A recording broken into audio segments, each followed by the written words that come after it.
Welcome back in. It's the Daily Dose. I'm Jeff Hansen. As always, the show is brought to you by Give'emHellBrigham.com and by GEHB.co. That's the same website. Check us out at either website. Join our freemium style newsletter. Get a couple of free newsletters into your inbox each week. And if you like what you see, subscribe for our premium newsletter where you get more insider content, more in-depth looks. And you get access to one of the greatest BYU communities on the internet over at our Discord channel. Check us out, Give'emHellBrigham.com or GEHB.co. I am going to cave today, folks. I've tried really hard to focus on football, focus on BYU-related things, and not fall into the trap of just talking about conference realignment. Everybody's talking about conference realignment. Fall camp started across the country this week, and yet we're still just talking about conference realignment, and it makes a lot of sense. It's a huge story that has a direct impact on every team in the country. So realignment makes sense. I want to talk about football. I want to talk about BYU. And there is a realignment story that is starting to bubble up in the last 24 hours that has a direct impact on BYU and that every BYU fan seems to have a really, really strong opinion on. And that is our favorite rival 40 miles to the north, the University of Utah. I don't know if are they strongly considering a move to the Big 12? Are they sort of kind of considering a move to the Big 12? Is it just rumors and Utah's not actually thinking about the Big 12 at all? Or is it a done deal? I don't know. But the news, the buzz, there's a lot of talk about Arizona State, and Utah joining the Big 12. And if you listen to some people, it could happen as early as this week. Every BYU fan wants to know or wants to talk about whether that's a good thing or a bad thing for BYU. And I think there's pros and cons to either argument. So let's kind of roll through this because I think that it's important to have perspective when we talk about Utah and BYU potentially joining up again in the Big 12 conference. There are pros and there are real cons. Let's talk about it from a BYU lens. Let's start with the cons. If Utah is not part of the Power Five, right? Let's pretend that they were relegated to the Mountain West Conference or independent or something because the Pac-12 falls apart. They don't go to the Big 12. They don't get invited to the Big 10. Utah is relegated to a lower level conference. Then yeah, BYU is going to have a recruiting advantage. That would be great. Is that realistic? I think there are plausible scenarios where that happens that you could certainly map out. I don't think that's realistic, but it's not impossible. But you're clinging to a glimmer of hope, I think, if that's what you're holding out hope for. If the reason that you don't want Utah in the Big 12 is because you want them in the Mountain West, no, it's probably not going to happen. Could it? Sure, it could. BYU could get invited to the SEC, and I think that Utah to the Mountain West is only slightly more likely than BYU to the SEC. So that feels like you're holding on to a glimmer of hope, and it isn't reality. But yeah, if that were to happen, of course, BYU would have a recruiting advantage, especially in the state of Utah, and that would be great. More cons. If Utah is at the same status once again with BYU, you continue to split the beehive, right? The state continues to be 50-50. And we saw in the 80s and 90s when BYU was dominating the rivalry, most of the state was BYU fans. Then as things kind of switched, the fickle part of fan bases switched and started cheering more for Utah. More kids growing up in junior high and high school, it was cool to cheer for Utah. And so we saw a swing of the pendulum to more Utah fans at that point. If they're at the same level and in the same conference doing the same things, you just continue to split that beehive, where if BYU had an advantage for some reason, then great. BYU probably picks up more fans the same way they did in the 80s and 90s, and the same way Utah did when they in the 2000s and the last decade when they had an advantage over BYU. Cons for some, it's back to rivalry 24/7, 365. My goodness, local radio would have a field day with these two teams in the same conference. It's something that they would be dying to talk about every day, and that gets incessantly annoying. You have the banter. There's the fun jokes and fun workplace things. There's rivalry week, and that's fun. But 24 hours a day, 7 days a week, 365 days a year, it gets taxing. There's no question about it. And frankly, Utah fans, they're not always the funnest. I have a pretty good relationship with Utah fans. I like you, Utah fans. But if you go look at Twitter, you look at Big 12 Twitter, Utah fans aren't the most liked fan base on the internet. And they don't love BYU. So the toxicity is there, and it's not always fun. Those are the cons. And I think if we look at it objectively as a BYU fan, we're just kind of tired of dealing with it. I say we collectively, we're tired of dealing with that conversation all the time. Pros. Kyle Whittingham's not going to coach forever. That's a pro, right? Utah has been a fantastic program under Kyle Whittingham. They were great under Urban Meyer for a couple of years, but that really wasn't sustainable. That was kind of Urban Meyer, right? But Kyle Whittingham took over and he built that program into a powerhouse program. As much as BYU fans want to mock, back-to-back Rose Bowl losses or whatever, you have to get to the Rose Bowl in back-to-back years in order to lose it twice. And that's pretty darn impressive.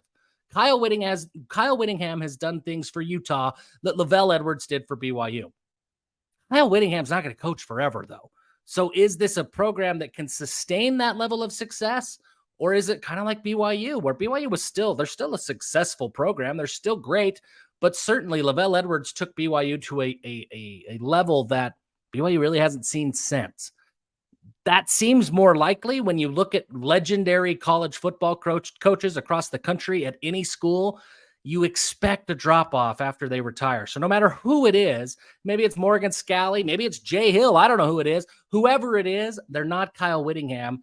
And that should lead you to believe that Utah won't be able to sustain what they have forever. This is Kyle Whittingham's program. We'll see if it's Utah, but that's a pro, I think, if you're a BYU fan in terms of Utah coming to the conference. It may not be the same Utah that we've seen in the Pac-12 for the last decade. BYU's best years were when Utah was in the conference. And look, no matter what your opinion is about Utah, every BYU fan hates Utah. Over the last decade, when Utah didn't want to play the game, it was BYU fans clamoring for the game to be played. It's been BYU fans over the last 12 years begging and wishing and lamenting the days and longing for the days when the rivalry game meant something and it was played in November, and that's when it was cool and when it was special. That opportunity is there again. If Utah joins the Big 12, all of those complaints that BYU fans have had over the last decade of independence, they're kind of satisfied, right? The rivalry would be back. It would mean something, and it would probably be played in the last weekend of November. That would be fun, and that's what we've all wanted for the last 12 years of independence. So it's a little different when you look at the scenarios and people say, hey, no, I want Utah into the Mountain West. Well, yeah, but for 12 years, you've said you want to be, you want the rivalry game to matter. You want the rivalry game in November, and this could do that for you. It elevates the status of the Beehive. We talked about splitting the Beehive. If you have two Big 12 teams in the same conference, same Power 5 status, and they're right here in the state of Utah, you'll continue to see the high school athletes get better. You'll see more coaches come here. You'll see more transfers come in, and the recruiting pool will continue to increase. There's more talent at the high school level in the state of Utah than there ever has been. And there's better coaching in the state of Utah at the high school ranks than there ever has been. And that's in large part due to the elevated status of these two programs. If you put BYU in the same conference as Utah once again, and they're both playing on that Power 5 stage and they both have national headlines, it will continue to elevate that status, which subsequently results in more recruits, more possible players for BYU and Utah to tap into right here in the state of Utah. So it elevates the status of high school sports in Utah, of sports in Utah, football in Utah. That's a pro. That's a benefit for BYU. And then finally, this rivalry is elite. The one thing that the BYU and Utah rivalry hasn't had over the course of its history is that Power 5 status. We've had weeks in the past where a BYU-Utah game determines a Mountain West Conference championship.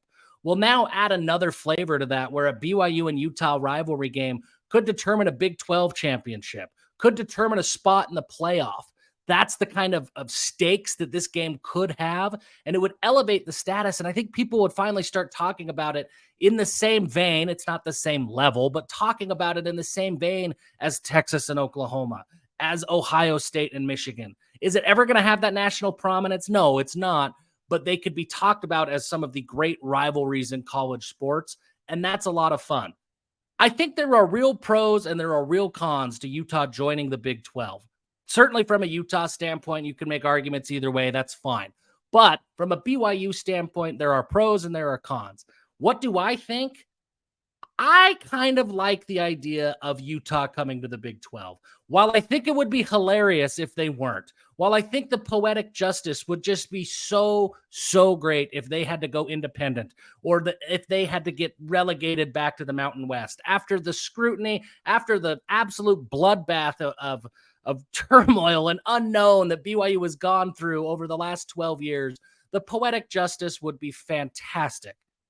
But I do like the idea of playing Utah every year, and I do like the idea of it meaning something. If that were to happen, I would embrace it, and I think it would be a heck of a lot of fun. If it doesn't happen, I'll enjoy it as much as any other BYU fan. But what do I want? I think it's best for the Big 12 conference, and I think it's best for BYU. I think BYU is at their best when Utah is right there with them. I think there is a symbiotic relationship between BYU and Utah. I think that the two build on each other. I think they feed off of each other. And for BYU, I think they are better when Utah is right there pushing them. If Utah is down, if they are relegated, I don't know that BYU grows as fast as they can. I just don't. I think that the two schools are intertwined enough, and this state is intertwined enough that they do kind of need each other, even though neither side likes to admit that. That's what I think. I would like it. I would embrace it, but I would enjoy the heck out of it if Utah does somehow got left out. Appreciate you guys tuning into the Daily Dose. College football realignment is nuts. Tomorrow we're talking about football again. I'm not a realignment guy. I'm not a realignment guru. So we'll get back to what I know. We'll get back to football, the stuff that matters. We're less than a month for the season. We don't want to talk about conferences. We want to talk about football. Thank you so much for your support. Until next time, give them hell.